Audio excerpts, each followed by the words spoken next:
Okay, so next thing we have is machine setup. It's all been set up professionally. I don't even know, these settings, so I would assume just leave them alone or get somebody who's really qualified, or once again open up the operations manual. It's all in there for common setup and machine setup, because yeah, just do us all a favor and stay away from that, from machine setup and common setup.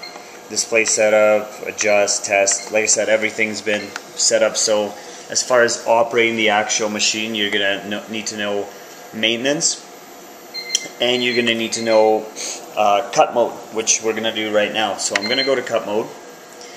So as you can see, the mode changed. When you press the functional button, instead of the print head coming out, you'll have the cut end coming out. So let's see what it says. It says local cut 1. So whereas in print mode, I was operating on local 2, which was my second setting. I use it for everything. Don't ask me why not the first. There's no real reason for it. In cut, you could switch them up, and here's how you do it. So once you go to cut change, click tool. It's right here, and it will give you the option to adjust your different cut settings.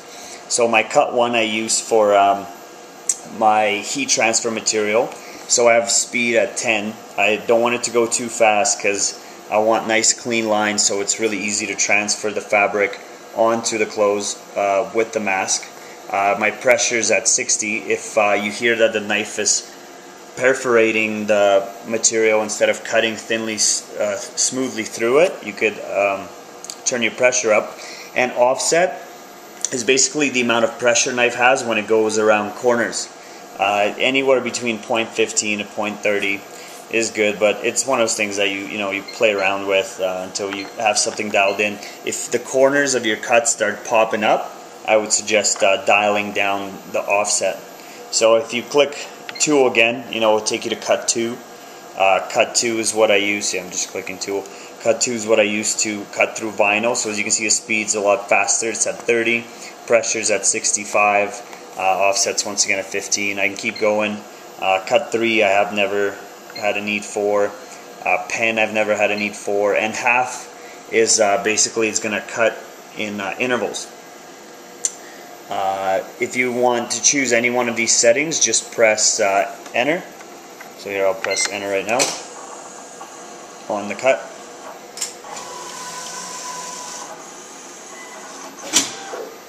And we are in half right now.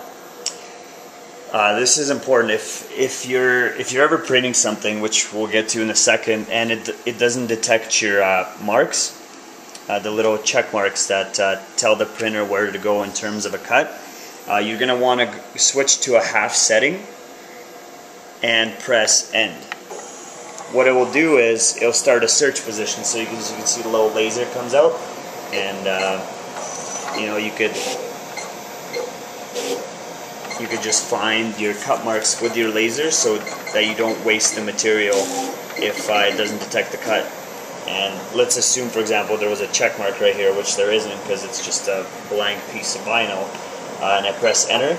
It's going to try looking for that check mark, and if it finds it, it'll go through all of the check marks and start in the original position. So then you could just send the cut alone without the print if it already printed but the cut messed up and it didn't detect the marks because either they were too small or I don't know, whatever reason. So see, you can't detect marks because there are no marks to detect. So let's press enter. Okay, so that's pretty much all you need to know about the cut. You can once again go, it's the same thing for setup, half cut. If you're in cut mode and you click function, it's basically going to take you to the same place as pressing tool is going to go. So this is just a little shortcut. So that's your cut settings.